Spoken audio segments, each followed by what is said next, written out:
जब ballot paper से चुनाव होता है तो वो बात क्लियर हो जाती है किसके पक्ष में कितने वोट हैं, किसके पक्ष में कितने वोट हैं। इसमें हमारे को कोई पता नहीं चलता कि मेरा वोट किसके समर्थन में जा रहा है। चलो हमें डाउट है पर होना भी चाहिए, क्योंकि हमें हमारी जीत निश्चित पक्की लग रही थी। फीस दी है तो इसका जो हमें जो भी रिजल्ट आएगा हमें स्वीकार होगा। तो पूरे हरियाणा के अंदर प्रचार था, कांग्रेस आ रही है, रानिया से भी सर्वमित्र की उम्मीद थी, अचानक ऐसा क्या हुआ? मेरे पीछे जो आप बिल्डिंग देख रहे हैं ये है स्टेट वेयर हाउस, जहां सारी ईवीएम मशीनें स्ट्रांग रूम में रखी गई हैं। सिरसा जिला के रानिया विधानसभा क्षेत्र में 9 बूथों की शिकायत की थी। वहां कांग्रेस प्रत्याशी सर्वमित्र ने, उनके कुछ समर्थक भी साथ हैं, अंदर रीचेकिंग चल रही है उन बूथों की। उनसे बात करते हैं भी किन किन बूथों को लेकर उन्होंने शिकायत दर्ज की थी।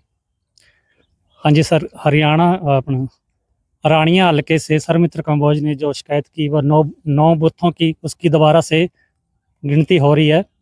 उसमें एक है संत नगर, एक है अमृतसर खूह, धर्मपुरा की एक है, बड़ोला वाले की 2 बूथ हैं, रामपुर थेड़ी की 1 बूथ है और रानिया जो टाउन है उसके 3 बूथ हैं। इसमें सर्वमित्र जी को शक है कि जो वोटों की जो काउंटिंग हुई है उसके अंदर कुछ गड़बड़ी हो सकती है। इसी के मद्देनज़र सर्वमित्र जी दोबारा से काउंटिंग करवाने के लिए यहाँ आज पधारे हैं। अब देखते हैं क्या रिजल्ट आता है। ये आपको उम्मीद क्या है? दूध का दूध पानी का पानी होगा, प्रशासन ने पूरे इंतजाम किए हुए हैं।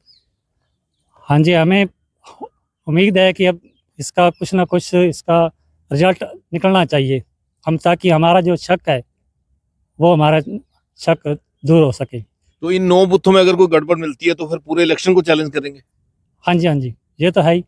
अगर यहाँ गड़बड़ नज़र आती है तो फिर पूरे हरियाणा में पूरी इसके खिलाफ कार्रवाई की जाए, खिलाफ कार्रवाई होगी। लोगों को पहले से ही शक था, ईवीएम के आरोप पहले ही लग रहे थे।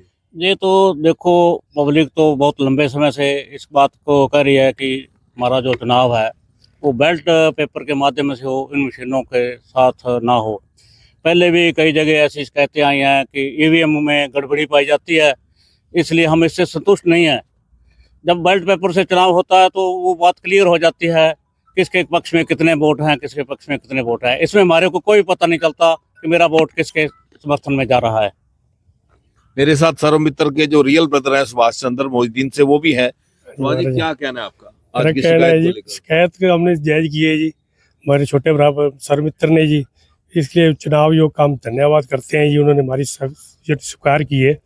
जो मैंने एप्लीकेशन लगाई थी सर्वमित्र ने, उसको हम पूरा धन्यवाद करते हैं चुनाव योग का। आपको लगता है आपके साथ न्याय होगा? हाँ जी, हमारे साथ न्याय होगा। हमारे गड़बड़ी लगनी है पूरी है, मेहनत भी गड़बड़ी हुई है। तो ईवीएम है जो शुरू से ही शक के दायरे में है, तो इसका पहले से ही विरोध हो रहा था। चलो हमें डाउट है पर होना भी चाहिए, क्योंकि हमें हमारी जीत निश्चित पक्की लग रही थी। इसलिए हम अपने मन का शक निकालना चाहते हैं। इसलिए हमें जो भी चुनाव आयोग ने हमें ये फैसिलिटी दी है, हम इसका इस्तेमाल कर रहे हैं ताकि हमारा शक दूर हो सके। आपको लगता है जिला प्रशासन आपके साथ न्याय करेगा? क्यों नहीं करेगा। हमने उसके न्याय में जाकर उसकी फीस दी है, तो इसका जो हमें जो भी रिजल्ट आएगा हमें स्वीकार होगा।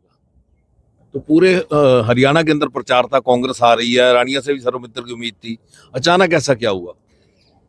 कुछ इसीलिए तो हमने ये रिकाउंटिंग करवाई है कि हमारी इतनी हवा थी, इतनी वोट आई है, इतनी जनता हमारे साथ थी, ये रिजल्ट हमारे को पच नहीं रहा जी। हमें क्या सारे हरियाणा में ही ये जो हुआ है ये गलत हुआ है, इसलिए हमने ये रीचेकिंग दोबारा करवा रहे हैं ताकि हमें न्याय मिल सके। तो ये थे सर्वमित्र के समर्थक, जिन्होंने स्पष्ट तौर पे कहा कि हमें अपना शक दूर करना था, इसीलिए हमने चुनाव आयोग में एप्लीकेशन लगाई, उसकी बाकायदा फीस भरी और चुनाव आयोग का इन्होंने धन्यवाद भी किया इस बात के लिए कि उनकी एप्लीकेशन को स्वीकार कर लिया गया, जिसका परिणाम ये है कि आज 9 बूथों की रीचेकिंग हो रही है, जिसका परिणाम थोड़ी देर में आ जाएगा। हरियाणा तक के लिए सिरसा से बलजीत सिंह।